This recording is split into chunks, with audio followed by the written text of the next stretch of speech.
for the agriculture sector. I am requesting for MSP for cardamom, pepper and rubber. This government should बोला जाए। धन्यवाद सभापति महोदय।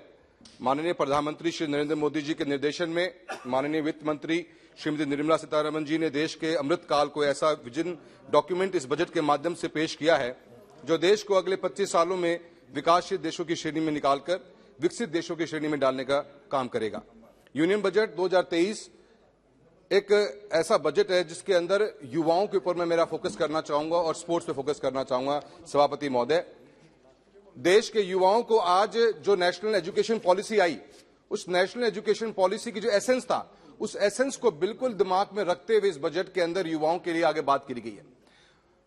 सभापति महोदय, मैं राजस्थान से आता हूं और राजस्थान एक ऐसा प्रदेश है जिसके अंदर जिस विजन के बारे में आज कांग्रेस सरकार और कांग्रेस की जो हमारी सरकार राजस्थान में बैठी हुई है, जिस तरीके का पिछले 4 साल में राजस्थान के अंदर एक माहौल बना हुआ है। राजस्थान जो बीमारू प्रदेश के रूप में था और बीते हुए 5 साल में 2013 से लेकर 18 तक जब हमारी सरकार थी भारतीय जनता पार्टी की, बीमारू प्रदेश में से बाहर निकालने का कार्य मुख्यमंत्री महोदय ने किया था। पर इन बीते हुए 4 साल के अंदर इस कांग्रेस की सरकार ने राजस्थान को अव्वल नंबर पहुंचाने का काम किया। अव्वल नंबर किस चीज के अंदर? आज भ्रष्टाचार का जो आंकड़ा देखोगे तो राजस्थान नंबर 1 पे पहुंच गया है। अगर आज आप बात करोगे करप्शन की तो है ही है, साथ में क्राइम अगेंस्ट वुमेन नंबर 1 पे राजस्थान पहुंच चुका है।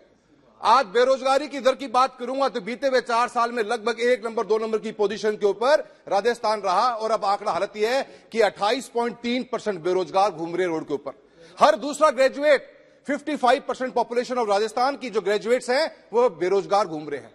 क्योंकि ये बेरोजगारी और जिस तरह का माहौल बना हुआ है, इन्वेस्टमेंट आएगा तो देश के अंदर रोजगार पैदा होते हैं। बीते हुए समय के अंदर ऐसा माहौल बना, राजस्थान की सरकार मानेसर और जैसलमेर के बीच में घूमती रह गई। पेपर लीक, युवाओं के पास रोजगार नहीं, उसके बावजूद भी बीते हुए 4 साल में मैम 16 से ऊपर पेपर लीक हुए।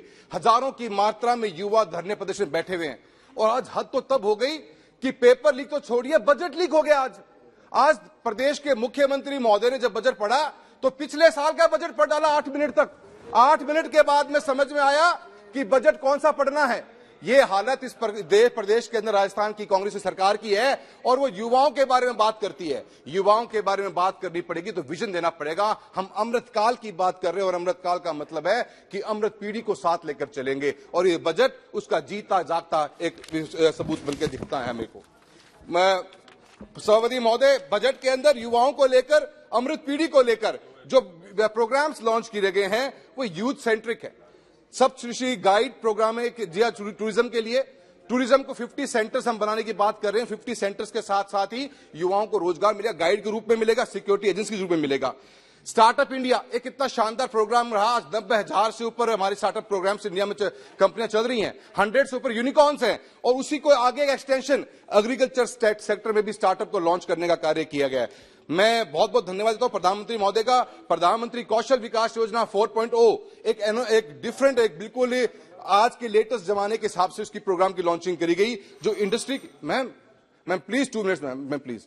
इंडस्ट्री एंड रेडी कोडिंग होगी, 3D प्रिंटिंग के ऊपर, AI के ऊपर, रोबोटिक्स के ऊपर, सॉफ्ट स्किल्स के ऊपर और डिजिटल इंडस्ट्री डेवलपमेंट के अनुसार जो हम PMKVY 4 को लेकर आए हैं वो बहुत बड़ा हेल्प हमारे को आगे आने वाले समय के अंदर देगा।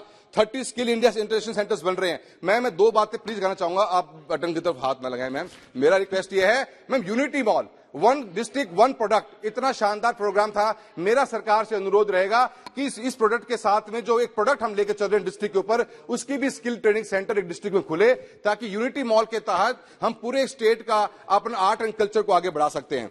मैं आपको एक मार्फत से बात ध्यान देना चाहता हूं स्पोर्ट्स की तरफ। स्पोर्ट्स का बजट बहुत शानदार दिया गया है। Yoga day, fit India movement, खेलो इंडिया प्रोग्राम, वो ऐसे प्रोग्राम है जिन्होंने हिंदुस्तान के आने वाले यूथ का सब कुछ बदलने का कार्य करेगा। खेलो इंडिया के तहत मेरे चूरू के अंदर एक वर्ल्ड क्लास सिंथेटिक ट्रैक बना हुआ है। मैं आपसे निवेदन करना चाहूंगा और मंत्री महोदय से निवेदन करना चाहूंगा कि इस खेलो इंडिया सेंटर के अंदर 7.5 करोड़ से वर्ल्ड क्लास सिंथेटिक ट्रैक मेरे चूरू कॉन्स्टिट्यूंसी में है। उसी के अंदर अगर आप साई एक्सीलेंस सेंटर खोलने का काम करेंगे तो उससे खिलाड़ियों को बहुत बड़ा फायदा मिलेगा।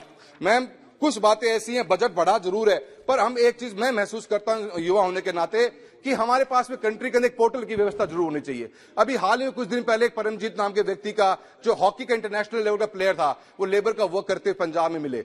ऐसे बच्चों का जो हमारे देश के लिए मेडल्स लेके आते हैं, मैम सिर्फ लास्ट एक मिनट, मैम उन बच्चों के लिए पोर्टल की व्यवस्था की जाए। मैम लास्ट में रेलवे के लिए एक लाइन प्लीज बोलने दीजिए। रेलवे के अंदर मैम 2200 किलोमीटर से ऊपर का किलोमीटर ट्रैक बिछाया गया है, पर राजस्थान इससे वंचित है। पिछले 15 साल में हमारे यहाँ नए ट्रैक नहीं बिछे, क्योंकि रिटर्न ऑन इन्वेस्टमेंट हमारे यहाँ बहुत कम आती है, क्योंकि हमारे पास माल भाड़ा नहीं है। मेरा आपसे निवेदन है कि तहसील लेवल को 75 वर्ष की आजादी के बाद में तहसील लेवल को ट्रैक से जोड़ा जाए। सरदार शहर से हनुमानगढ़ रेलवे ट्रैक की बहुत बड़ी डिमांड है, सीकर नोखा की डिमांड है। मैम इन ट्रैक्स के ऊपर रेलवे को एक ऐसा बजट राजस्थान को देना चाहिए जिनसे नई कनेक्टिविटी बने और नई ट्रेनें चल पड़े। मैं अंत में इस बजट का बहुत सपोर्ट करता हूं। बहुत बहुत धन्यवाद। बहुत बहुत धन्यवाद। श्री अधीर रंजन चौधरी जी। Thank you, madam. Madam, let me